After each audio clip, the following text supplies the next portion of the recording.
People, welcome back to Premier League Unpacked. Forget about them technical difficulties at the start. It is what it is, people. But look, man, I must say, big up to the chat, big up to the panel. First of all, we got my brother Bish in the cut. And before we dive into this, I just want to say a massive happy birthday. For people that don't know, it was his 30th birthday last week, and we haven't chatted since then. So a big happy birthday to you, Patrick 30th, and that's a 3 and Martin. a 0. You know what I mean?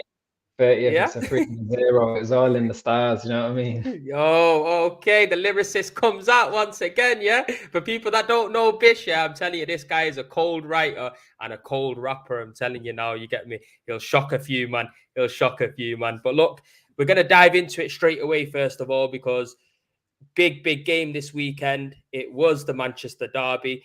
Can we call it a big game in this day and age now? Because United ain't kind of the team they used to be. But having said all that, I think it is only right to start there. But Bish, we're going to come to you first straight away on the performance of Man City and how you saw that game, because from where I was sitting, it looked like a comfortable victory for Manchester City. How did you see the game? Oh man, it was a great performance. It was a very controlled performance. I mean, it's funny because we've had derbies in recent years where we've controlled the game to a similar level, maybe not quite to that level, but controlled games, and they've maybe got away from us, or United have found a way back into it. I think the difference yesterday was that not only did we kind of control the ball, we was controlling the tempo, and I think that City's kind of excellence was also matched by really quite a lot of mediocrity from United.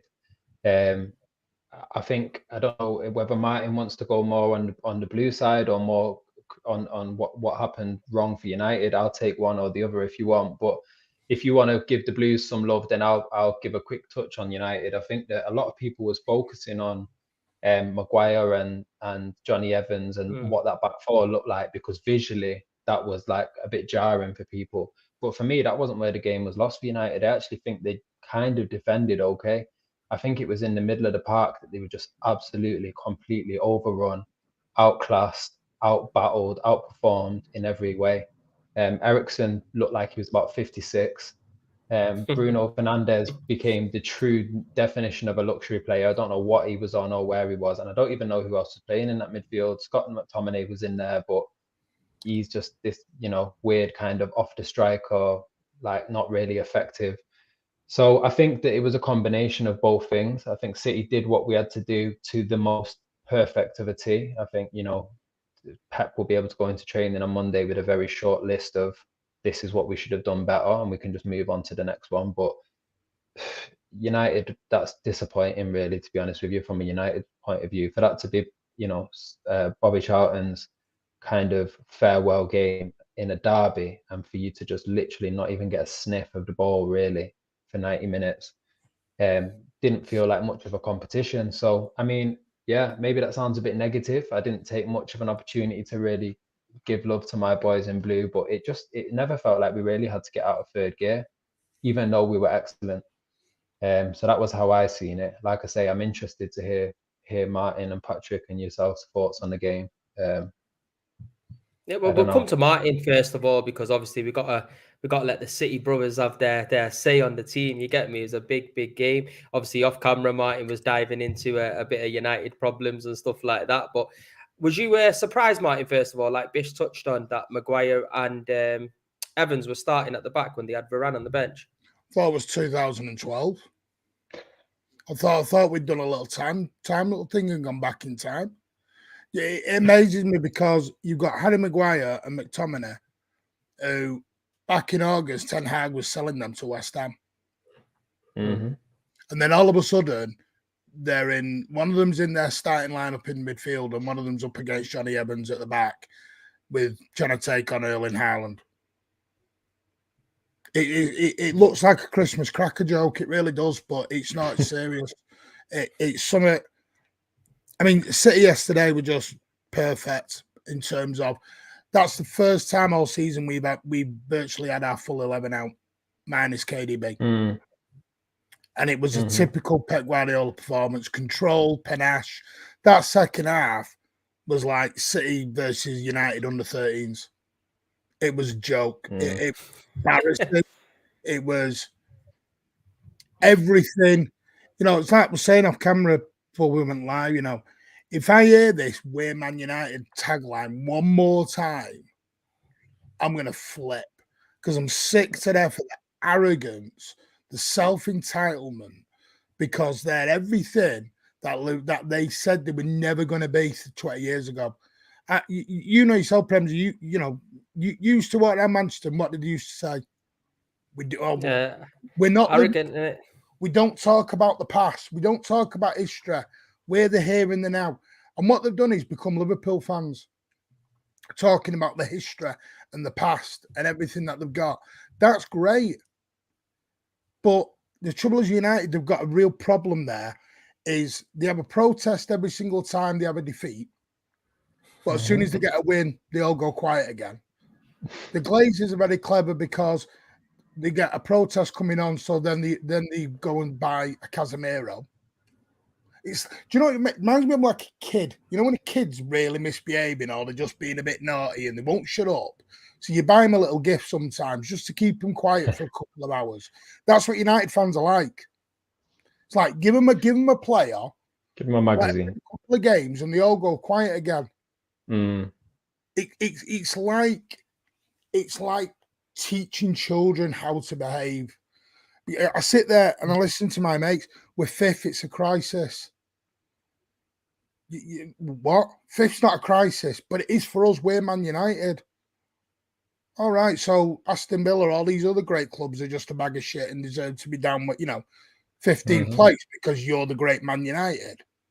And I was telling someone earlier, they were like, but because what they don't realise is they ever go at the Glazers. The Glazers have spent, or not the Glazers, but United as a club spent more than City in 10 years. You wouldn't think it looking at it on the pitch. I haven't got a clue. Bruno Fernandes, he's captain. He's meant to lead by example. Well, he did. He led by example yesterday, a bad one. You've got Anthony coming on, wanting to just kick lumps out of Doku, who should have got a straight red. Ridiculous, ridiculous, man. Bruno Fernandes is trying to end John Stones' career, but injures himself by trying to do it because he doesn't know how to do it. And that's your captain leading by example, bitching and moaning at the referee.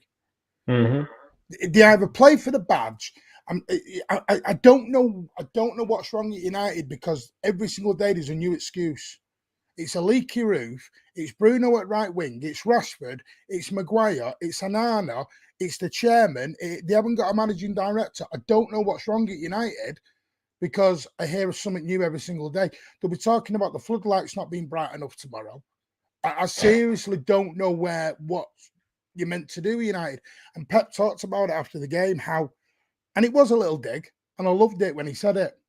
He said everyone at City is in one place. We're all out for each other. We're all looking for each other. We're all in the same direction. Because he's not stupid. He probably walked into Old Trafford yesterday and thought, wow, this is night and day what I'm used to. What is this? They were moaning because we put flags up around the corridors. So what? You had a banner up outside K-Stand for 30 years? Countdown of when City had no trophies? You can't give it. If you can't take it, don't give it. Simple fact is. Do you know what though? Do you know what, Martin? Is it just me echoing, or is that just me on my side? You're okay now. You were when you started, but it seems to have stopped. Yeah, it's just you. You ain't echoing here. You ain't echoing here. Say no more. Yeah, basically, I was just when you look at the United situation, you don't really know how they can come back from that because the thing is, with us Arsenal fans, and I can speak firsthand, it took us a good long period to adjust that we're not that good anymore. You get me? And the realization start kicking in over the years. And then we finally got to grips with it. Yeah, we did complain and we were shouting and screaming about performances. And I think we were right to do so because we were at such a level and the drop-off was mad. With United, the gradual decline from them, you've seen this coming.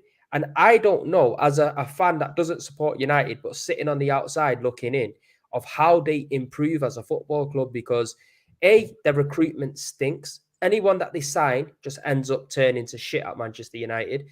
Ten Hag's in there. I give him credit for his first season, winning a trophy and getting top 4 in your first season when the United team was a mess. Fair enough. You got a little bit of praise there for that. But then this season, coming into the campaign, not really having a game plan, not really seeing any kind of tactical plan on the pitch, you don't really know what United are trying to do when they're playing against any team. And that's where I think they're gonna come unstuck for a long time, even if they keep Ten Hag, because Ten Hag, if you deep it, he only goes after players that he's either played with or he knows from his league. You know what I mean? I think Casemiro, that was a club signing, and that's probably an exception. But everybody else he's brought into the club. For example, Mason Mount, he's had him before as a player on loan, 60 odd million pound or however it much might be.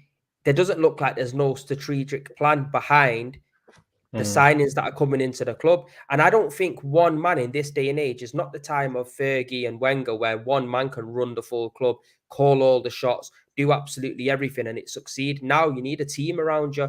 And when you look at Manchester United, you don't really see a team. You get me? And Patrick, obviously you haven't touched on the topic. I want to get your thoughts on the game as well. But what I'm saying about Manchester United at the moment, can you see any way back for them in recent time over the next 4 or 5 years? Or do you think it's just going to be the same situation now? The Glazers ain't going anywhere and they're just looking like they're in turmoil at the moment? Yeah, no, what's up, everyone? The thing is, I was just literally listening as a fan or as a viewer, listening to all of you lot's opinions and thoughts on the game and what's going on. And it's really intriguing because, like, obviously as an outsider looking in, I'm just shocked at how bad they've become, because last year Ten Hag came in and did a good job. The style of football wasn't always fantastic, but they were resilient. They got the job done. They beat good teams when they needed to. You know, they won a trophy and finished third. They had a good season. And you'd expect then with him coming in, obviously getting players that he wanted to, you'd expect them to push on. And they've just fallen off a cliff. And it's crazy, the decline. And now the guy's short of ideas. No one understands what pattern of play. No one understands what he's doing. Like you guys have said, you've got, Johnny Evans starting for Man United in 2023, almost 24. That's insane. This is a guy that's at West Brom. This is a guy that was completely finished, got relegated with Leicester. This is a guy that was a good defender, but not anymore. You know, Harry Maguire, they wanted him out of the club. The guys were booing him. And yeah, I know he scored a winner, midweek, but come on, man. McTominay as well. They're just all over the place. Like there's no, it's crazy. It's crazy. And yeah, you just look at, they're all over the place. And I don't see a way back for Ten Hag personally. Whether he gets sacked right now, I don't know. I don't think they can pull the plug just right now. I think they got so much other stuff going on. It's almost insane to sack him right now with all of the other bits and bobs. But I just don't see a way out. The manager looks lost. The players look lost. Bruno's a shell of himself. Rashford is just all over the place and out of sorts. Onana, who they said was a world-class goalkeeper, has come in and just been an absolute shit show. Like everyone that goes to United just gets worse. Everyone that goes to United looks lost. And, you can't tell me. I mean, there's guys that go to Nottingham Forest, that go to Luton, that go to any other club, Aston Villa, whoever, and they look like a decent player. Everton. Whenever someone goes to United, they just look awful. Onana in the Champions League final looked like a good goalkeeper. Casemiro last year looked like a good player. These guys are just absolutely shocking now. And no one's running, no one's playing for the team. You just got a group of individuals. Rashford is playing for himself. Bruno is playing for himself.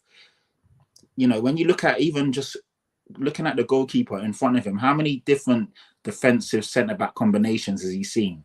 How many different left-backs and right-backs have we seen line up for them? How many different midfield combinations have we seen? Even yesterday, he changed the midfield at half-time, which didn't work again. The guy doesn't know, and Femsy, I've always said this, and you, Bish, as well, you'll hear me say this. After about 6 or 7 games, if a manager doesn't know his best 11, he's in trouble. I said this from day dot. I said it with Ange. I said the good thing that I liked about Ange is that within the game week 2, game week 3, we knew our first 11. Like I could ask you, Femsy, I could ask Bish, you could ask me, you could ask an Everton fan, Aston Villa fan. They'll know their first 11. A United fan can't tell you their first 11 right now. That's shocking. So they're in trouble, Femsy. I think personally they should sack him, but I just can't see it happening with everything going on, the takeover, the this, the that. But they just look like they're out of sorts. And like Bish said, it was literally a training camp yesterday. I really enjoyed the game, but I enjoyed it because obviously how good Man City were. But then also I look at it like, yeah, Man City were good. I can't be disingenuous, but Man United were also so bad. It was easy for City to be good. So go on, Bish, go on. I was just going to say on the topic of City being good, because I know I steered us down the path of just shitting on United first, which has been fun. But I do think that in terms of individual players, there's a few performers that was worth pulling out. One of them, first and foremost, again, going to give Premsy his flowers because he called it about a season ago or however long ago it was. But Jack Grealish, for me, is just playing at a whole nother level now. I mean, he was good last season, but him yesterday, he looked like he had a point to prove, innit? He looked like he had a point to prove, but he also looked like he was more talented and more experienced than every United player on the pitch. Just every time he got the ball, there was a few times that Bruno Fernandes tried to go flying in on him, and he just skipped round him and moved him out of the way. Yeah. You can tell. Sorry, Bish. You can tell. Go on. I had this. I was saying it all yesterday. Everyone's all season, and Bish, you know this. All we've had is Doku versus Grealish debate. Yeah, which is the most stupidest debate you can actually ever come out with, because they're not even similar players. Grealish is not a winger, never has been. He was this sort of 8/10 free role at Villa that he had. Came to City and he wasn't going to be like that. Last season, Pep identified that he wanted this fully controlled. Like you go back to like from February last year, we had a system: draw away minimum, win at home. And that was just to control, like Bayern Munich away. We just went there, we got the goal. If Bayern Munich equalised, fine. We were not going to lose. We were going to be solid from one end to the other. And then Grealish got injured over in Korea on the pre-season. Got a dead leg. And wasn't in the Burnley squad. Came back, played Community Shield, made it worse in that. Came back. Didn't play Burnley, then come back, and he was slowly making his way back into it. By that point, though, everyone had seen Doku, and everyone was like, "Oh, Doku's direct. He's great. He takes on three men." Yeah, but if you look at the stats, Doku's brilliant, but he's still a young lad. Last season for Rennes, he played just over 1,000 minutes, which tells you he hadn't played a lot of football. And it was great him having all this directness and putting in crosses. But when you look at his successful crosses into how many Manchester City players he hit with his crosses, was about 10%. Wasn't a lot. He was just throwing the balls in and throwing the balls in. Hates. But then what's then happened is Jack's gone, all right, I need to be a bit more direct now. Competition breeds confidence. It started on Wednesday night in Switzerland. On another night, Grealish has got 3 assists on Wednesday night. Yesterday, he was taking on his man. That reverse ball for the second ball to Bernardo Silva. That was the 3rd time he'd played that in that whole game yesterday, because that's what he was doing. He sat the low down so many times. Amrabat had to come off at half-time because Grealish sat him down. Didn't know what to do. That was a mad decision, that though. That was a mad decision. We'll touch on that in a moment. Bernardo ran that left-hand side. Him and Bernardo Silva ran the left side of Old Trafford yesterday, and it was fabulous to see. Gvardiol looks superb on the left as well. So now it's just like complete domination on that left-hand side.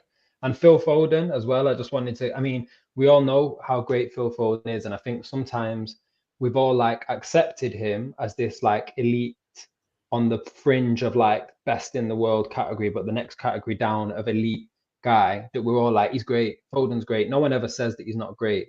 But because he's in that category, sometimes we miss the opportunities to say, wait a second, Foden was today or in the last few games has been performing in that category above, in that De Bruyne category, in that whoever category. And for me, I think he's thriving from De Bruyne not being there. And I'm actually looking forward to it having an extended period with De Bruyne out, because I think that Grealish and Foden are really stepping into that responsibility, that space, getting more of the ball, getting more stuff going through them. And a question that I was going to ask to you guys on the panel is that if you had De Bruyne back tomorrow full fitness, does he go straight into your starting 11 for the next game, or does he now have to wait because some of these players in that kind of he's going roles, straight in? He's too good, man. Yeah, he's too good. If it wasn't De Bruyne, Anyone else? Most of the way, it's De Bruyne. He's going. As soon as he's fully fit, I think he's in. And who, if anyone, do you think will suffer from De Bruyne's return? Probably Alvarez. Do you think Foden? Alvarez for me. Alvarez, yeah. Do you think Foden will be able to maintain the level he's at, even with Foden coming back in? Because it seems like when De Bruyne's there, Foden gets moved into a different type of role almost, even though I know he doesn't technically. But do you know what I mean? Sometimes the way the ball comes through De Bruyne kind of pushes Grealish and Foden more to the peripheries a little bit.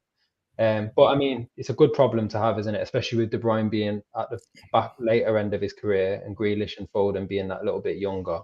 Exciting. For me, Foden needs a proper position. Mm. Sometimes he's 10, or sometimes he's the outside right 10. Then he's right wing, then he's left wing.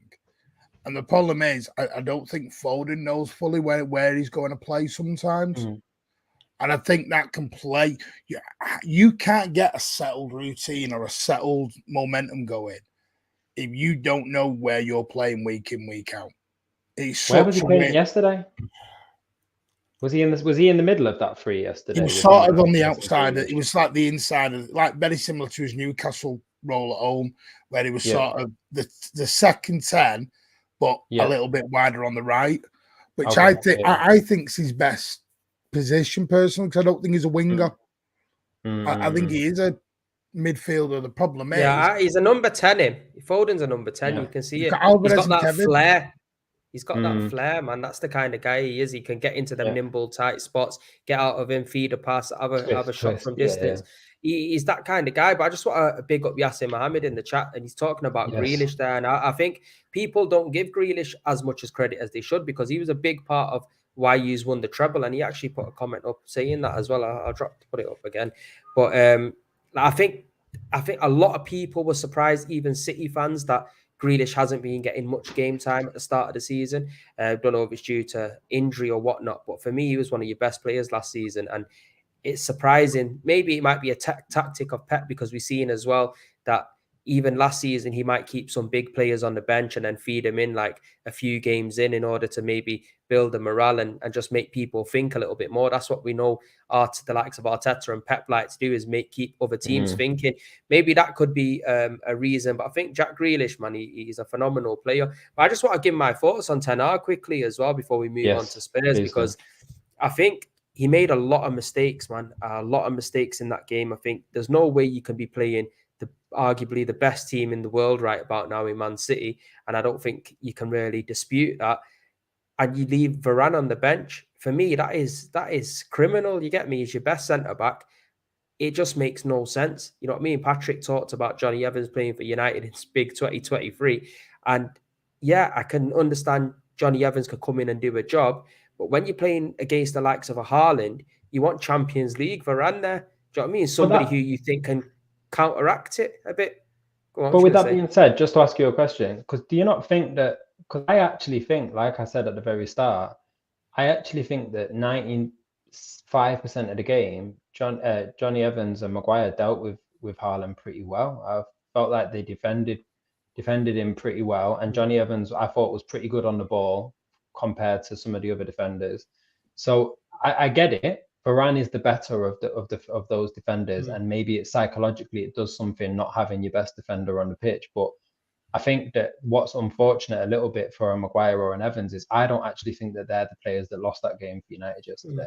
They both had a much better game than Eriksen did. I know that's not what you were saying, but pointing out some of the issues that I think, because regardless of what we say, look, I give United props. Up until the City goal, I did think they did look a little bit threatening at times, and I did think it was quite balanced up until that point. And then once the goal went in, obviously you can argue and say it was a soft penalty. I honestly believe it was a soft penalty, but it's a penalty at the end of the day. You see that happening all the time, and you hardly see a pen given for it. But if it gets clocked and you slow it down, it's a foul in it because of where the ball's going to land, and he would have probably been in that area to head onto the ball. So fair enough. But I think that let the players' heads drop. And the difference is in having a Varane in your team, from my point of view, is he's so experienced at the highest level that when the pressure's on you, with Johnny Evans, his passing isn't really brilliant, and he does rush the ball when he's got it. that defender could give you a moment's break, a moment to let you get out forward, let the midfield push up, because he's comfortable enough to hold the ball and pick his pass. And I think with Maguire and Evans, both of them in the team, I don't think both of them centre-backs could have done that. And then I think his biggest mistake was, and I think Martin touched on it, taking Amrabat off, because even though he wasn't world class, Amrabat put a shift in. He got into the faces of the City fans at one point, obviously, whether you like it or not. He got the crowd up for it when he went kind of head to head with Phil Foden. And sometimes a derby needs that. Me and Patrick have seen an absolute madness in the North London derbies, and sometimes that can really push you on in order to try to get a goal back or get the crowd right behind you again. And especially I think if that you've was not got the quality. 100%. He brought Mason Mount on. And Yeah, then, that's the I'm not biggest being problem, funny, man. the only time I heard Mount's name was when he brought him on at half time. I know, didn't hear I his forgot. name. I was trying to remember who he brought on, and then I could only remember Mount coming on at half time. I don't remember anything after that. So, I don't get the recruitment to United, because Weird you've got recruitment over Bruno, there. you throw him right wing. And then you've got Sancho, who I'm starting to see a pattern at United. Players who speak out or usually speak the truth are the ones who get thrown out the door. Yeah. So, do not be surprised in 6 months to a year, you'll hear that Sancho was quite right and he was, should have been. But he's got Bruno there. He has Rashford, who I don't know what Rashford was even trying to do. Normally, I'm quite not scared of Rashford, but I'm worried about it. Wary. He had Martial on the bench. It's the first time I think in about 4 years Martial's not actually started the season with any injuries. So you've got a fully fit Martial to go on. But it's like he spends, 60 million a Mount? Hardly plays him. Yeah. Like I said earlier, McTominay and it was the other one. Maguire were going out the door. They're now starting. United shot player in TK Maxx. I'm not getting what's going on anymore. Do you know what it is though? As TK well? Maxx just seeing stuff like, yo, that coat's cheap, I'll get it while it's cheap. I'm not being funny. I'm thinking it was about when Garnacho came on. The camera goes to Antner, and you can see the anger in his face at the minute there. So he's instead of going, you know what, he's angry. I'm not going to bring him on. He's going to bring him on at the 85th minute, takes the total piss out of him, brings him on, and then I'm not saying it was right or wrong, because it was wrong, but no wonder he goes and tries to kick someone. Because that's 90 million quid, 100 million with add-ons. That was his signing, his guy from Ajax. And I don't get it. Do you know what though? He's made a lot of mistakes, and you know what? You make a good point about Anthony Martial, because the one thing about Martial, and I think all of us can safely say that he has a good goal scoring record against Manchester City, to be honest. And putting Mount on and pushing McTominay back was totally wrong. And I think you needed that defensive covering Amrabat to give you legs in midfield. But it's crazy to say McTominay was their best player. He was the actual one that was playing a little bit more advanced, trying to get the ball, tried to make things happen. I think one attempt he could have passed it out on the right-hand side to Højlund. He didn't do that, and he went for a shot himself. He took Højlund off. Yeah, mad. It was absolutely mad. But look, all I know is with United, it is nothing new. I don't think it surprised anyone. We maybe thought they might have put up a little bit more of a fight because they're at home and it's the derby. But I think pretty much what everybody expected happened. I thought City just went there, dominated the ball. I think the first maybe 15 minutes, United looked okay. I think when the goal went in after that, it was just pretty much domination by Man City. But they need to do something quick time, because if they want any kind of chance to finish in the top four, it is looking slim. And this was probably the best time for them to face Man City. Some might say it's the worst because City are a wounded animal because they've had a few bad results over the last, say, month or so. Or you could say, look, City haven't got Kevin De Bruyne. They're not at full strength. We can potentially do something against them at home. So I don't know, man. But all I know is United need to fix up real quick. But we're going to move on from them now. I think we got to give plaudits to Tottenham. And yeah, as much as it pains me to say it, you just got to say it as it is. They're looking very good as a football team. Oh my God, fireworks are coming out and all sorts. It's an absolute madness. You know, I mean, this is what Tottenham's got their fans doing. You know what I'm saying? Hey, listen, It's I'm mad. enjoying this moment. We're top of the league. We're playing good football. We're in good form. We deserve to be there. So yeah, why not? If I can't enjoy it now, when can I ever enjoy it? Hey, So have you? Did I not tell you celebration, please, is about? nah. What are you talking about? Celebrate, you know what I mean? When we was doing it, yeah, we were Through looking to get I got the handcuffed. fireworks going. Yeah, it's It's all only good, because we man. know what's happening come April and May time. So let everyone. Hey, enjoy listen, it. I'll take it till then, man. What odds do you give? What odds do you give Tottenham to be able to win it? Who, me personally? Yeah. Low, man. 200, 250 to 1. I don't see it. We're Really? not league contenders. Yeah, no, I don't think so. I think obviously You we're think playing if really well. You think Sorry, if you took this season, this season and this current moment and where Tottenham are at and all the rest of it, and you played it out 250 times, that's how many times you'd have to play it for Tottenham to finish out on top. I don't think it's as bad as that, you know. I think No, I with mean, no come on, Champions League, with no Europe, City yeah, I know. coming off the back of a treble where we might not be our most hungry that we've ever been.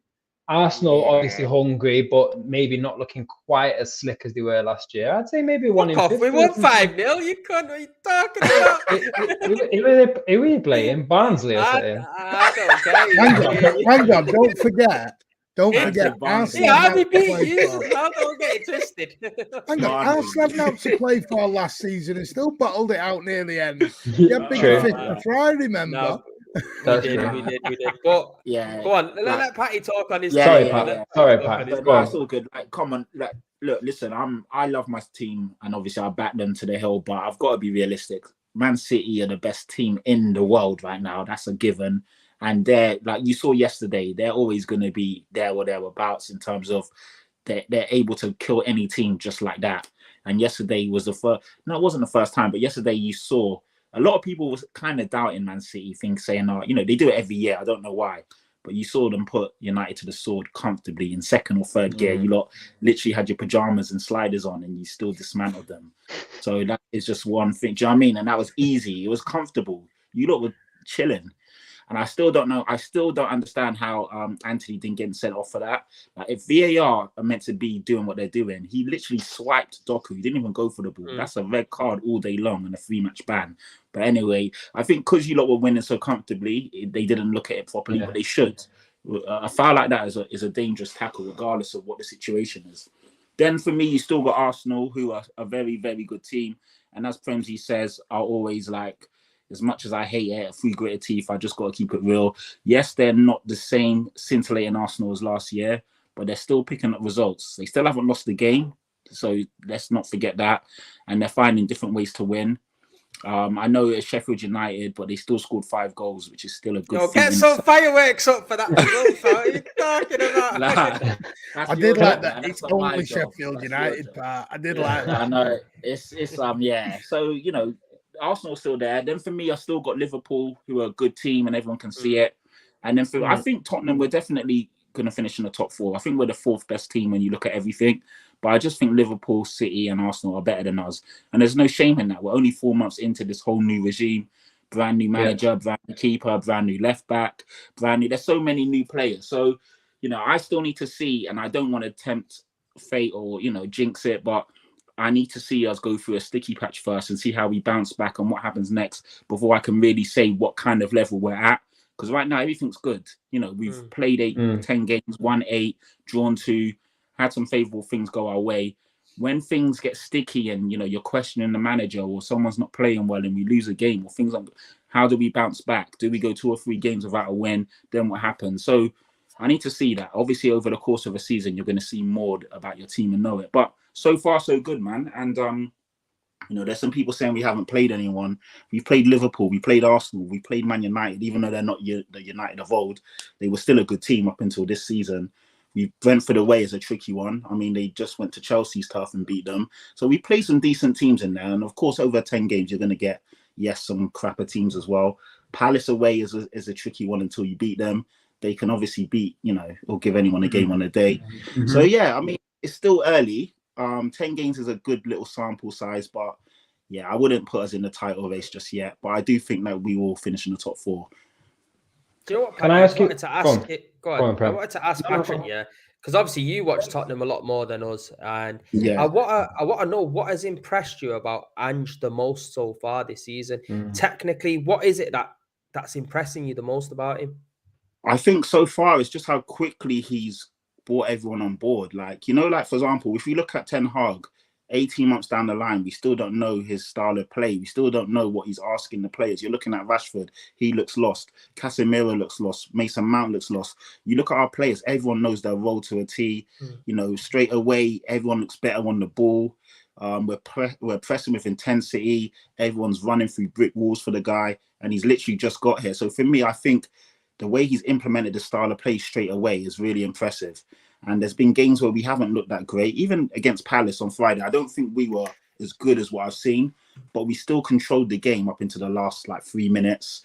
We looked comfortable. Luton away, down to 10 men. We still was a better team and still controlled that game.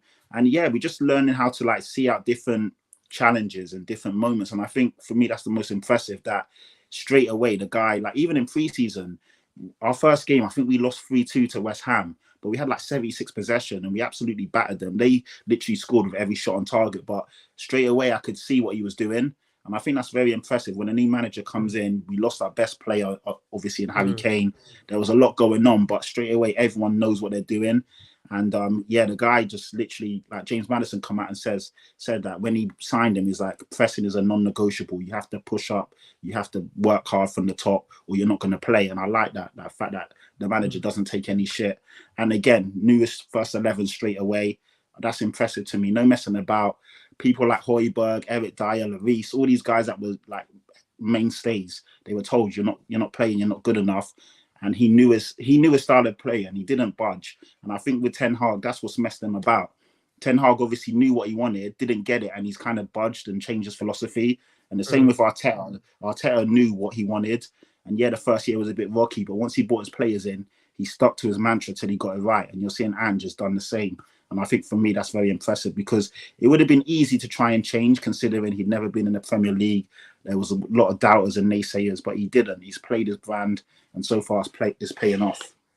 Do you know what? I think everything that you've said there is bang on. Yeah, obviously we will get Bish in a second. I think he wanted to ask you something as well. But I just want to touch on that Harry Kane situation, because for me, looking on the outside in, that is probably the most impressive part about him, that how he handled that situation, how he spoke on it in all the press conferences, and the way when he did leave, he galvanized the rest of the squad to start taking responsibility and play as a team and more of a collective than looking like you're relying on one man to really do it all for you. And for me, I think that's been the most impressive side for me. But I think Bish wanted to ask you something there. Yeah, it was kind of on that note, really. It was on the Harry Kane thing. I've heard, obviously, there's been a growing conversation or kind of realization that maybe Tottenham actually are a better side without Harry Kane now. Of course, it's without Harry Kane, but also plus Maddison, plus Origi, plus Van de Ven, plus new manager. But one of the things that people have been saying about Kane going was that maybe part of the issue, especially at the end with Kane, was that he'd become such a focal point, both kind of symbolically, but also on the pitch. Everything was having to go through him, and that was kind of making it too much of a one-man show.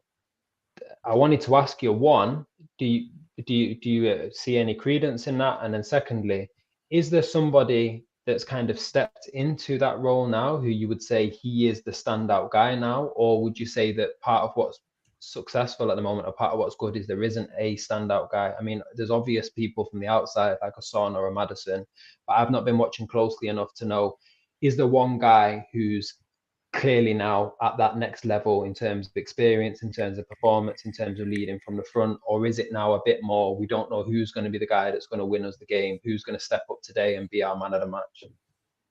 Yeah, that's a great question, and there's a lot of levels to it. So going back to what you said, yeah, last year was definitely Unpack it. Unpack it, Patty. This is why That's it's it. called Premier League Unpack. That's Strip it. it down. There you go. There you go. So yeah, no. Last year we were heavily reliant on Harry Kane, like you said, Bish. Literally within the first couple of minutes when I was at the stadium, I could tell if we was going to have a good game or not by just how fit or how sharp Kane looked. If he looked off it, we were going to have a bad game because Kane would do everything. He would drop deep. He would want the ball in all different pockets. He would try and score. He would do, and it was a lot. And yes, Kane is an exceptional world-class player, and I'm happy that he's gone to Bayern Munich and the levels are still the same and everyone can see how good he is. But I'm just also happy that we as a team have evolved. And like you said, Bish, it's now a team where, for me, I think Ange hit the nail on the head with what we call the new like senior leadership team. So it's Maddison, Son, and Romero. And those three guys have really taken that. Obviously, Son's the captain, and he's taken that captaincy and ran with it. Then you got Maddison, who's come in first year, but he looks like he's been there for years. He's another one of the leaders. And Romero, I think giving him a bit more leadership has kind of calmed him down a bit. We all knew how good of a defender he was, but a lot of question marks over his temperament, him being rash, losing his head, flying into tackles. You're not seeing that anymore. You're seeing a very competent defender, very good on the ball, winning his aerial duels, winning his 1v1s, and just someone that's commanding that back line and just really looks at home with Van der Ven next to him. So those three players for me have really stepped up. For me, the impressive thing is Maddison, like I said, looks like he's been there for years and he's just only played 10 games with us. He's really running the show, dropping deep, getting on the ball, scoring goals, creating. And Sonny down that middle looks like the Son of old. He hasn't missed a step and he's just a clinical striker, man. The guy's so good. So I think it's those three things together. And I think it's Ange as well, trusting these guys and telling them that I know how good you are. Go out there and express yourself. Like whenever you hear Ange talk, he literally just says, I know what these guys can do. And I just let them go out there and express themselves. Obviously within reason, every manager is going to tell you what you can and can't do. But it's like, just go and play. You'll see Maddison drop deep, pick up the ball. Maddison, in different pockets. The same with Romero and Van der Ven. They're allowed to get on the ball and push up and do different things. And as a team, it's a team now. Like, everyone's chipping in with goals. Everyone's chipping in and taking responsibility. Vicario as well, keeper that, no one really understood how good he was. No one really knew much about him, but that guy's hit the ground running as well. Looks like a very solid keeper. And he's very vocal as well from the back. He's always screaming and shouting. And so I think it's a team effort now, Bish. So as opposed to just a Harry Kane, you've got 4, 5, 6 people all taking responsibility. And you can see it. They're all for each other. Everyone's like, together. Even before the game, the huddle. Like we seem a lot more at one than we were before. And like I said, with United, where everyone's like playing for themselves and trying to prove a point. At Tottenham, it's just a humble thing. Everyone's playing for each other. Like even Højbjerg's pissed that he got dropped and he's obviously not a starter. But whenever he comes in, he does a job and he just, he works with the team. So I do think we're just a unit now as opposed to last year. We were so reliant on Kane. It literally was a one-man show. I know we had Son and other players, but it literally was Harry Kane plus the other guys. But now, you can see it. Everyone's chipping in and doing their job. No, you know what? It makes sense. But Martin, obviously, we have not had your thoughts on Tottenham. Do you see them as a close rival for the title this season with you and maybe with us and Liverpool? Or can you just see them falling off? I think it's too early for a title run. But I think what Tottenham, I think what all the lads have said is spot on. Because I think, 18 months ago, what did Pep say was the Harry Kane team? That's what Tottenham were known as. It was Harry Kane, like Patrick just said, spot on. It was Harry Kane and everyone else. Daniel Levy everything was about Harry Kane. It was just, they could have called it the Harry Kane Stadium, and no one would have been surprised because that's what it was like. Everything was Kane, and getting rid of him or cashing in on him was the best thing because they brought in a manager, by the way, who has come through the CFA, the CFC, City Footballing Group, CFG, sorry, at Yokohama. Thought you was going to say FSG then. No, he's don't believe it or not. I'm going to say I've been someone who I know at the club, and they are monitoring him. They've been monitoring him for a while, from Yokohama to Celtic, now on to Tottenham. So they are watching him because he has come out about the CFG group. But he's a very good manager. He seems a hard manager as well. You know what I mean by that is, I don't mean he's a dick. Don't mean he's going out flogging the ball, but you could see in the summertime, like the dealing with Hugo Lloris the way he did. He went in there and he went, you know what? I don't care who you are. I don't care how long you've been there. I'm the boss. And that, to me, is something Tottenham have lacked for a long time. I don't just mean I mean a strong leader as in management. Yeah, firm. A guy who was going to be like, no, I'm going to do things my way. And you don't hear a lot about Daniel Levy anymore. Last season, seen before, all you heard was like Levy coming out with quotes and comments and everything else. And now it's just Ange and everything he wants. And he's got Tottenham now to a place where I think when they went for the title with Leicester, you could tell, they wanted it, but you could tell they weren't quite ready. When the fans were more, this is just from an outsider's point of view, they seem more angry because they couldn't get the title against Leicester. But speaking to some Spurs fans now, they're of that thing of, you know what, we may drop off this season, but we've now got a platform to push on for the next 2, 3, 4 years. Top 4 used to be the aim. With the way Tottenham are going, top 4 is going to be a certainty every single year. And it's about expectations and keeping things level. It's like, I've got people going at Newcastle, and I've always said, just keep your feet on the ground. Take it season by season. And since they beat Sheffield United 8-0, they've talked about winning the league, winning the Champions League, and, you know, it's gone to a whole new expectations just taking over. But that doesn't seem that way at Spurs. The fans, the team, everyone's keeping the feet on the ground. I think the big thing is when you get 1 or 2 injuries. For example, say Maddison does his hamstring, not ever wishing injuries on anyone. Say he does his hamstring for 2-3 weeks. How do you cope? Richarlison's the big one because he just looks like he does not fit in that there. He looks like he doesn't fit. Sorry, Richarlison just does not fit in that striking. You're not a fan of Richarlison? No. Premise is not a fan either. Me and Patrick have been riding for him for a while. 60 million quid. Yeah, my patience is wearing thin. I'm with you on this. There's only so much more I can take of him. Because, how many goals has he scored in the Prem since he's come to you? 2. He scored 1 last year, and he scored 1 this year. This year he's got 1 goal, 3 assists. So the output isn't as bad as people are making it out. But 30 million a goal. I reckon Tottenham's best bet like that, but I think Tottenham's best bet with Richarlison is not to get rid of him, is to keep him, is to buy another striker, another goal scorer, and allow him to be like a modern day Heskey-esque, like the Everton Richarlison. You mean like Ivan Toney? Well, no, but Tony gets goals, doesn't he? Oh, you're saying go and get Tony? You're saying, or not? Yeah, absolutely. So go and get Tony or someone. Sorry, that's who we're getting, Jam. No, go and get Tony or go and get someone like that, and then still have Richarlison as this guy that can play a different type of role up the top of the field, because he does do something. And I think where we kick his back in a bit is because, like we said, for a striker, his goals tally is poor. It's like a right back level tallies. Do you know what I mean? But I do think that when he's playing and when he's playing well and when Tottenham are playing well, you can see that he's having an effect. Do you know what I mean? You can see that definitely. He's creating space and creating chaos and holding the ball up, and he's done okay as he's been pushed on. Sorry. So he's done. I thought you'd been pushed on like Harry Maguire or whatever his name was. He got too excited being top of the league. He's done all right on that. He's done all right on the left wing. But yeah, I mean, if you're looking at a £60 million plus player who starts week in and week out for one of the better teams, the output is nowhere near where it needs to be.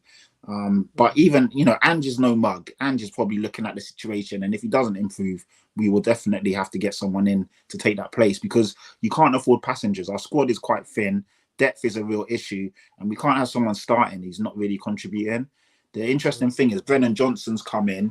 Obviously, he started against Arsenal, which was quite a surprise. Did well, got injured. Even when he came on against Palace on Friday, he looked good and he got an assist. So I do think Brennan Johnson will start taking that left wing place if Richarlison is not up to scratch.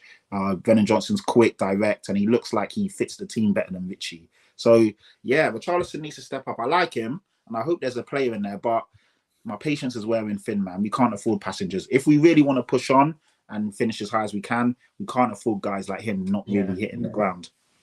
No, bang on. My patience is wearing thin, seeing Tottenham on top of the table, man. It's pissing me off, man. Do you know what I don't like? It is what it is. North London 1 and 2. That's just wrong. That's got to get sorted out. It looks like the boys. It looks like Arsenal give Tottenham something to think about. You get me this season, bro. They're coming out like a house on fire. But now we're talking about North London. I think it's only right to move on to Arsenal. Emphatic win. Eddie Nketiah scores a hat-trick. And you know what? I got to give him some credit. It was a fantastic hat-trick that he scored, although it being Sheffield United, you know what I mean? But that third goal was an absolute banger. And because of that, we ain't signing Ivan Toney now. I'm telling you, Arteta's going to be looking at him thinking, this is the guy. You get me? So when he was scoring that hat-trick, even though I was happy that he was scoring and we were winning, I was thinking, oh, fucking hell, man. This is no good now. January's going to come. Yeah, we ain't going to end up going and getting Ivan Toney. You get me? But look, man, I think Arsenal, to be fair, that was probably one of our better performances. I'm not going to lie. I think we actually were playing with free-flowing football. There was quite a few different ideas in there as well. The build-up was good. I think everyone had a decent game, to be honest with you. Raya really didn't have nothing to do. And it's a victory that I expect Arsenal to be putting in. We should be brushing teams like Sheffield United aside, especially how far we are now within our process, seeing what we were capable of doing last season. But all in all, good day in the office. I think Jesus' injury is a bit of a blow to us. He's going to be out for a few weeks now. But hopefully Eddie can step up now and do kind of what he done last season where Jesus was out injured. We called upon him and he managed to score a few goals. I think Martinelli and Saka, in my honest opinion, I think Martinelli's playing better than Saka. People might say I'm being dumb because Saka, I think he was like 1 goal or assist away from like matching Ian Wright's record of having like 8 goal involvements consecutively for Arsenal. But I just see a lot more intensity from Martinelli as of now. I think Saka has been burnt into the ground a little bit. That's just my honest opinion right now. I think he needs a little bit of time off in the sense of rest him again, bring him back, let him find some momentum again. But all in all, we done well. Declan Rice, absolute general, looking like a bargain. For me, looking at the best signing this season. And I'm not just saying that to be biased because I think you could probably argue Maddison's in that question as well. Van der Ven's a good signing. But something about Declan Rice, man, that he's coming to the Arsenal team and we're winning games now that I don't think we would have won last season. And because just simply down to the way we've been playing football. I've heard many of you on the panel say that we're unbeaten and we're still grinding out results and getting victories, even though we're not looking unbelievable, you know what I mean? So I think they got to take credit from that. Arteta, I give him credit. He's still managing to get us over the line. Good victory against Sevilla as well. So we're doing all right. I think we're in an okay place. But Bish, talk to me about Arsenal, man. Do you think this is our season, or are we going to be like same old same, do good and then fuck it up at the end? I think it is early doors for all of this, as Martin said with Tottenham. I think it's very early for us to figure out really what's going on with this title race, even with City and Liverpool, like you said. I think earlier on, I kind of brushed off the fact that you had won 5-0, saying it was against a nobody or whoever. But these big wins against these type of teams are important. Arsenal wouldn't be second today if it wasn't for the fact that they'd won by as many goals as they did. They're only in second on goal difference, and they're level on goal difference with City. So obviously then you're really second because you beat us in the head-to-head. But if Arsenal had gone there and won 2-0 or 3-0, they'd be in third. Now, okay, does that really matter at this stage of the season? Maybe not so much, but that's how fine the margins could be. That's what the level of intensity needs to be. And when you see City going out and battering teams, 5-0, 6-0, 7-0, Liverpool doing it now in recent years, Arsenal doing it, you realize at a certain point that this isn't just kind of like greedy, like savage mode, like let's just get as many goals as we can and put this team under the dirt.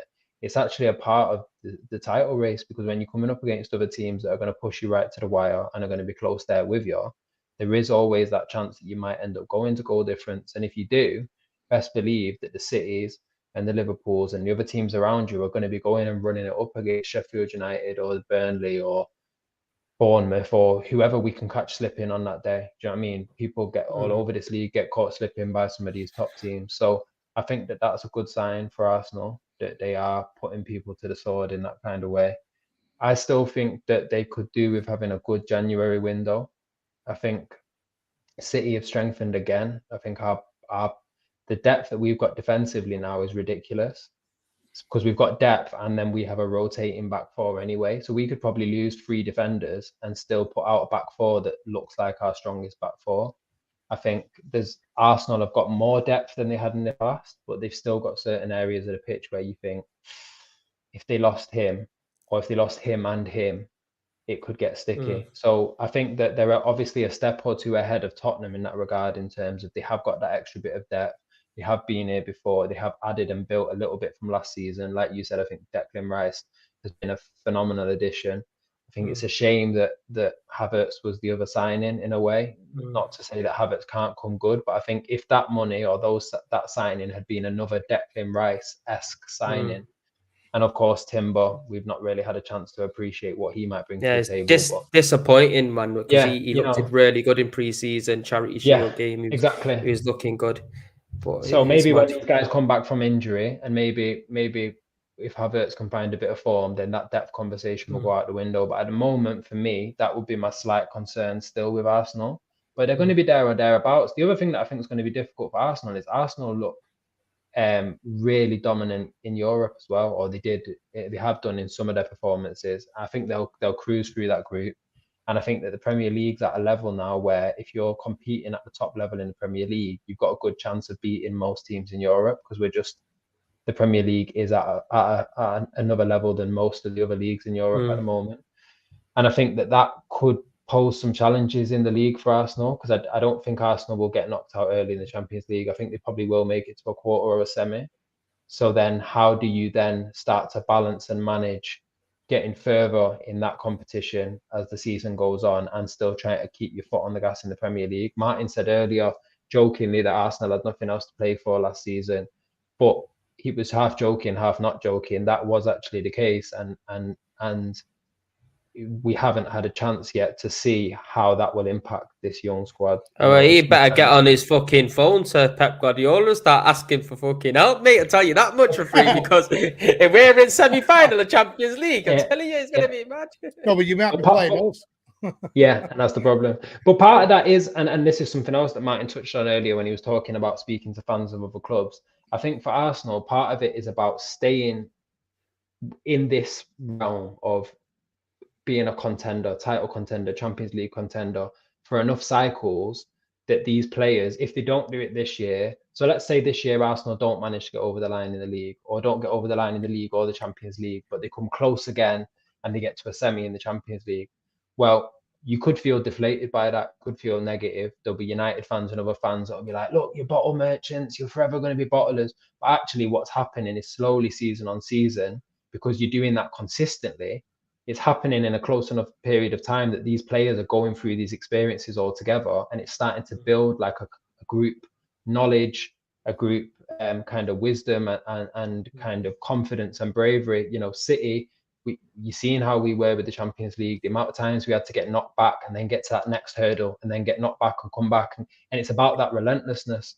So if I'm an Arsenal fan, mindset and mentality as well, isn't it? But sorry, Bish, on that. I don't think, and this is no offense to your fan base, Premsy, I'm not saying, listen.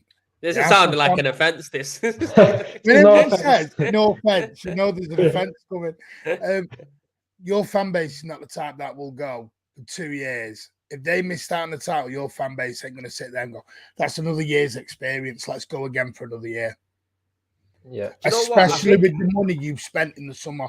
I honestly think, and this may shock a few, I think if Arteta doesn't win the league this year, I think he's got problems. Major problems. I think it's. I do. Do you know what it is though? I'm one of them. Like I tell you as it is, isn't it, bro? I was calling for this guy's head when we were finishing 8th twice. He's actually won me over a little bit. And the thing is, I think it's context to it. I think it's how if we was to lose the league this season, which in my honest opinion, I don't think we'll win it. But it's how it unfolds. And I think something Bish touched on with the mindset of the players, something that has impressed me this season is that last season we were pretty much unbelievable. In my honest opinion, I think it was so unfortunate that Tomiyasu and Saliba got injured at the same time because it really left us short at the back. And you clearly see it in games against like Liverpool, games against West Ham, where we were winning and end up drawing 2-2. Southampton at home as well, which kind of turned tits up. You can see that it wasn't the same kind of flow. And I think Saliba out of this team is massive. I think if you replace him with a Tomiyasu, is much better than replacing him with a Rob Holding at that time. And we didn't have none of them in. So I think that kind of cocked us up. And we did only end the season 5 points adrift off you for a team that had no expectation on him. Nobody looked at us in any kind of way. It was okay. It was a decent achievement. Obviously, nothing fantastic. We didn't win anything, but challenging, being on top of the league for such a long period of time when we've been shit for 19 years. It was something to actually take in and build going this season. And the thing with the mindset, I think this crop of players, I don't think they've got a collective winning mindset in the aspects of like a Man City or a Real Madrid or anyone like that.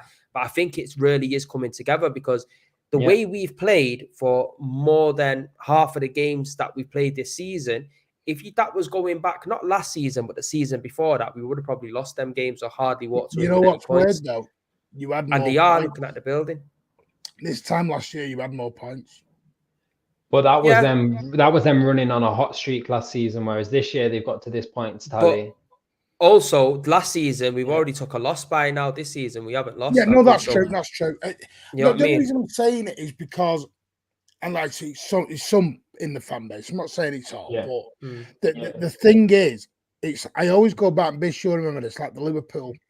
When we were going toe for toe for Liverpool for 2 or 3 years, Liverpool are sat there going, and I was talking, you could see it, and when you speak to some of the fans, they say it.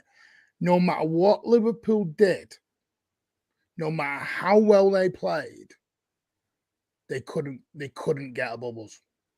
It was one of them, like, if we hit 98 points, they're hitting 99. And eventually it mentally destroyed them. Because there was I think Klopp talks about it going, you get that mental fatigue because you're like, it doesn't matter what we do, how good we become. Because this is the thing, if you don't do it this year. Martin, you clearly haven't been listening to Ten Hag. Era's come to an end, mate. What are you talking about? You know what I mean? No, but what I mean is City are going to spend again in the summer. Yeah. We're going to go again.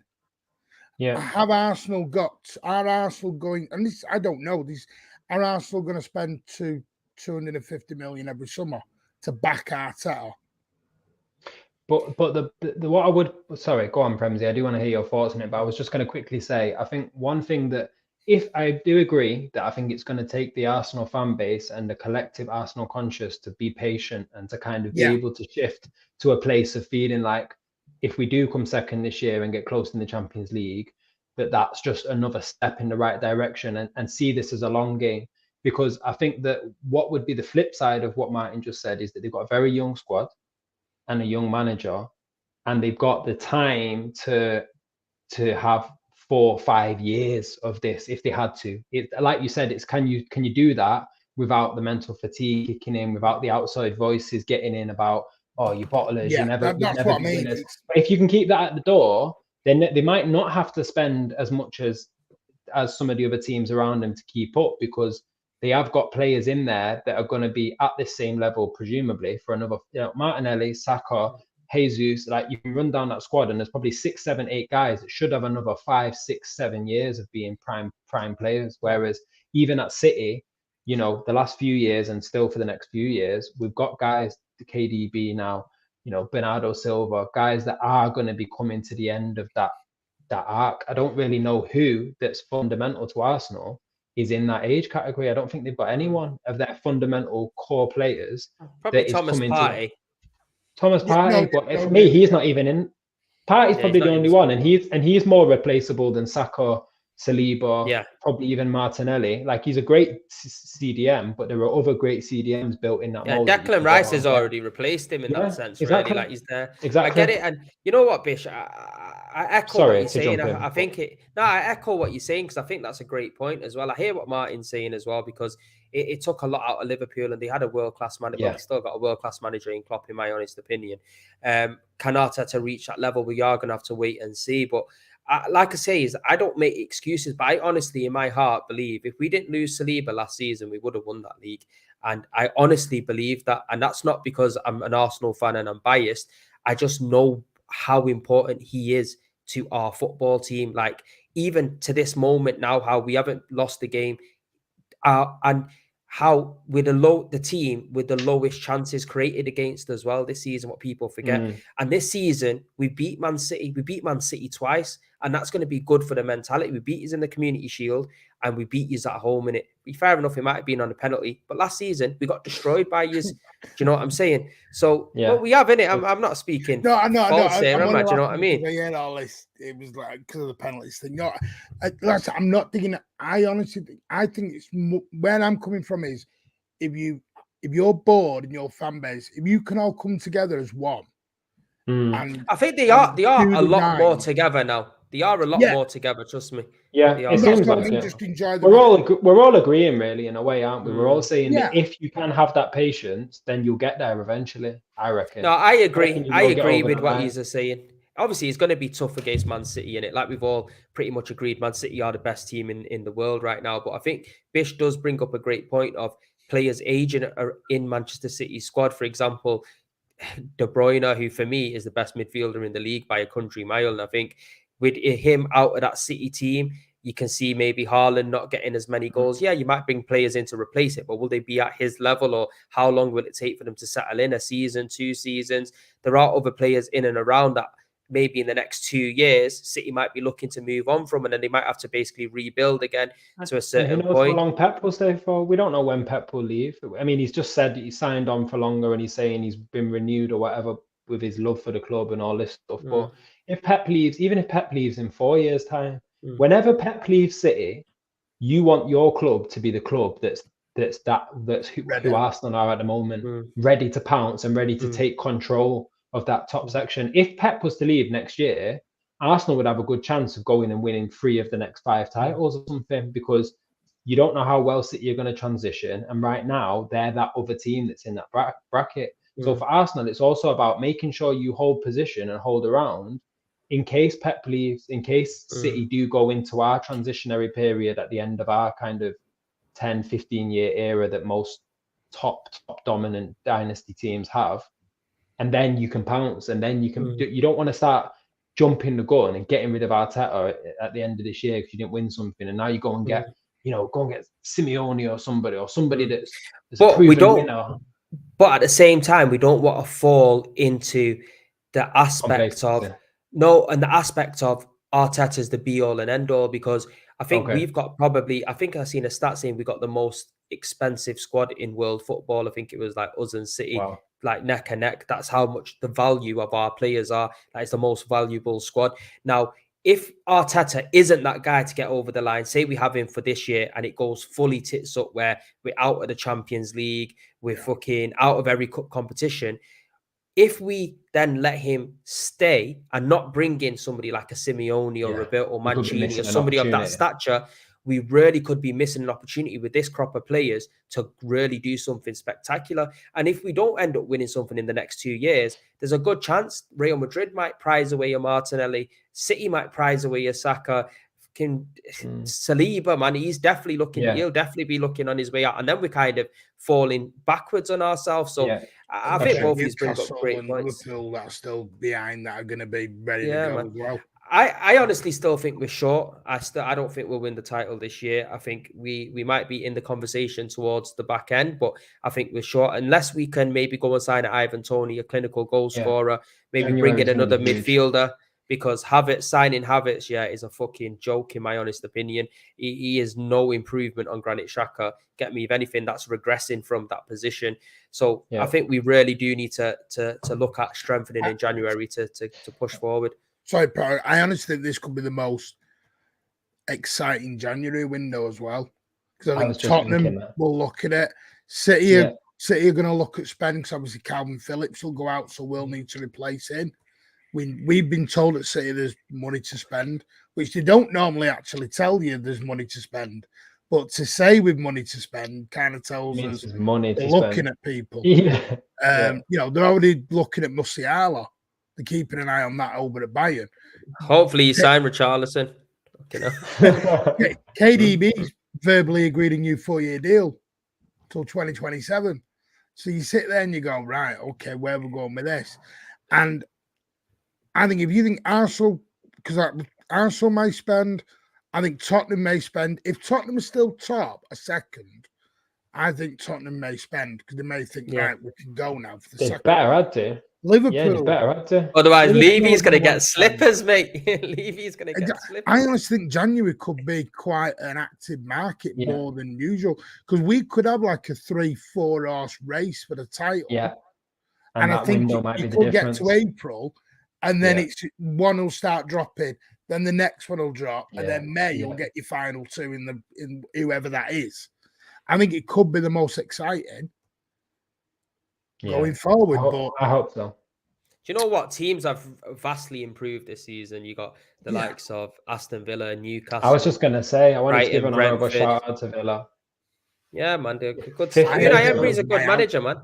He's a good manager, Unai Emery, man. And I think he deserves some props because I think he was treated unfairly at Arsenal. That's my honest opinion. I think people were, I don't know if you could call it racist, but mocking the way the guy speaks and putting accents on and all of that. You get me? Do you know what I mean? I don't think that was on. You get me? You got to give somebody massive credit that doesn't speak a language, takes a job in a different country and really performs. To be fair, he went on a 22 game unbeaten run as soon as he joined us. He took us to the Europa League final. Yeah, we got spanked by Chelsea, but he did okay, and I think a lot of media pressure was on him. I think there was media outlets as well, people on TalkSport, etc., that was mocking his accent and saying good evening, and I don't think it was on. And I think he went away, learned a lot from his time in England, and when he's came back now, he's managed himself in a much better way, in my honest opinion. But look, we're finished on Arsenal. We are going to be wrapping the show up in a moment. Patrick, I just want to get your thoughts on Chelsea first because look, they drew against us. They thought they were back on. They thought that's it, £1 billion well spent, and that, you get me. We've just drew with Arsenal, same old Chelsea. End up getting beat by Brentford at Stamford Bridge, and I'm thinking, I've seen something on Instagram saying Brentford have won twice at Stamford Bridge, and Chelsea have won once in the games that they played, which is mad, man. Yeah, I just think Poch is a fat fraud, and I said it here and I say it again. I think Chelsea are crap. It's funny because I know a few Chelsea fans, and after your game, which is a game they should have won, I can't believe they threw that game away. They absolutely bottled it. They were 2-0 up and cruising, and then obviously Sanchez gives the ball to Declan Rice. Great finish by Declan Rice, but you lot were out of that game until that happened, and then it looked like you lot was going to go on and win the game. Crazy. But I think Chelsea are absolutely rubbish now. They're one of those teams that raise their game when they play good teams now. That's all they can do. Are you calling them post-Roman bums or what? Yeah, literally, they're crap. They're crap. And I know we got them next, so I don't want to jinx it, but yeah, first game against Liverpool, they looked decent, and everyone was like, oh my God, Pochettino, he's going to work wonders. And then you see when they play teams that they should be beating or there or thereabouts, they're just absolutely woeful. And again, obviously against you guys, they raised their level. But since then, I mean, Brentford ran them off their own park. And yeah, the fact that Brentford have won more games in 2022 or since they played them last than them in their own stadium, that is crazy. They're just a mismatched squad. They've got a lot of, I say talent, but they spent a lot of money on that squad. But luxury players. When you look at that, luxury players. I mean, even signing Lavia after they signed Caicedo, to me, that just shows that you don't know what you're doing. All you're doing is trying to stop other players, other teams signing players, but you're not actually signing players for the right reason. And I also look at the players as well, young players that are going there and tying themselves to 8-9 year contracts, essentially death sentences. You're doing it for the money only and not because you actually want to become a good player for a good team. It's just, I mean, you spend almost £1 billion and you don't have a marquee striker. There's still so many gaps in that squad, and I just think they're in trouble as well. I think Pochettino looks short of ideas. I'm still seeing the same Poch, which when he was at Spurs, but worse in the terms of Poch was never good against a low block team. Still doesn't have any answers 6 or 7 years later. and even like just they're in terms of possession, yes, they're like quite high up on the possession based charts, but when you look at all the other stats, it's not good, and they're just not clinical at all. And yeah, I just don't think they're a good team personally. And yeah, Clemson, you went early with all of your stuff, and I was like, wow, okay, but every week I'm seeing it more and more. They're just not a good team, and I just hope we turn them over, man. If we play our game and play to our strengths, we'll smash them. But I think Poch's in for a battering against Tottenham. Yeah, I think so. Can I give a slightly better honourable shout out to Aston Villa, because I know we touched on it then, but I was just looking at the league. I didn't realise I was just looking at the table again. They're 1 point off Liverpool. They're 2 points off Arsenal and City. Like, I knew they were doing well. I didn't realise that they've got Nottingham Forest in their next game, and if they win that game, which they should do, they could quite realistically jump above either a Liverpool, City, or an Arsenal if any of us drop points in our games next week. This is really, they are probably the team that is overperforming the most, maybe alongside Tottenham.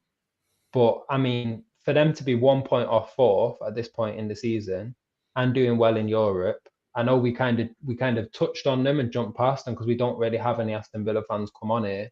Shout out to my guy Owen, that's the only Aston Villa fan that I know, but we don't give them much airtime. We spoke a bit about Emery, but I just think that's when I just looked at the table, then I was like, no, that's actually phenomenal for them to be 1 point off Liverpool and 2 points off City and Arsenal at this point in the season is really impressive. Obviously, they're not going to maintain it for the whole year, but this is a team that just 2 seasons ago or something, we're looking like they were going to get relegated.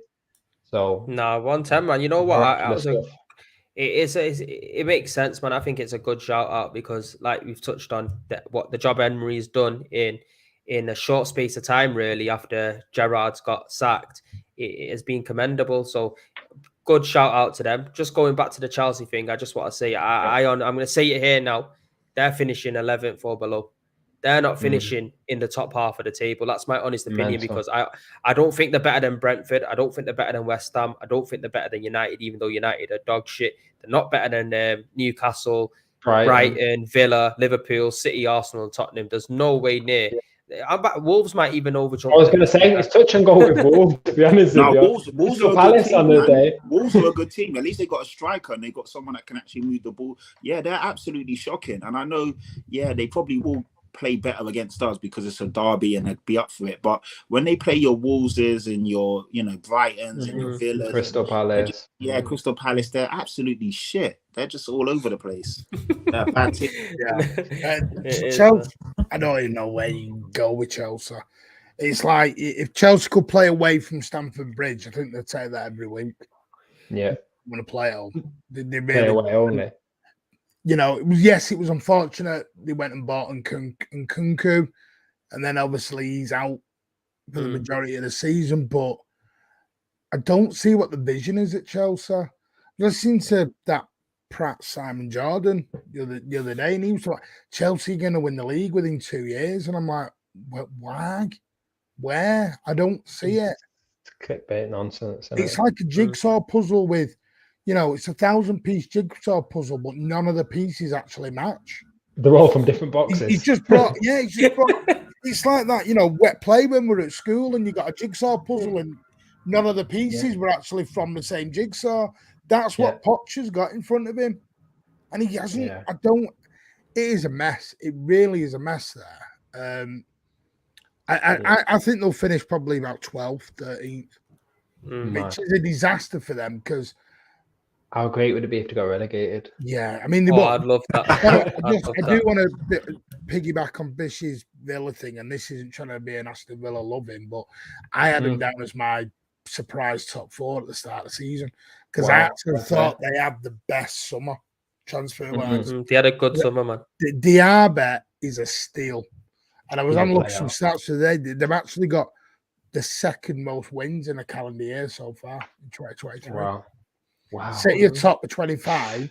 Villa have got 20. So they're actually a better side than Arsenal. That's what we're saying. They're a better performing team than Arsenal. Currently, the table don't lie in it. They've got 20 wins. Arsenal got 19. And it's like, there you go. I think it's so gone under the radar what Emery's done there. Nah, he's done a good job, but Right. fuck Emery, he's not at Arsenal anymore, so it is what it is, isn't Fuck it? Emery and fuck Chelsea and yeah, fuck Tottenham as well, fuck City now as well, fuck everybody. Get me? But a lot of people, we have On come that to note. the end of the show. On that note, post Roman bums. On that note, you get me? Because they're not. I'm not letting that one go. I told everyone the moment he left that club. I told them post Roman bums. They spend $1 billion. That Nobody was believes the worst thing that could ever happen to that club. Trust me. don't worry. They went to beat Sheffield Wednesday.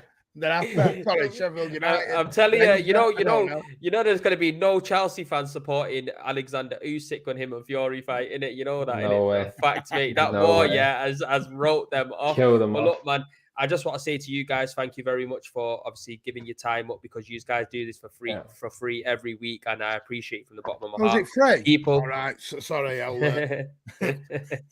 People that are watching now or later, please make sure you go into the description below and subscribe to all of these guys' channels as well. Obviously, Patrick and Bish, they are going to be uploading content very soon. I say this every week, but they will be. Patrick promised, so I'm waiting to see. You get me? I'm going to watch that stream about 10 times when he does it.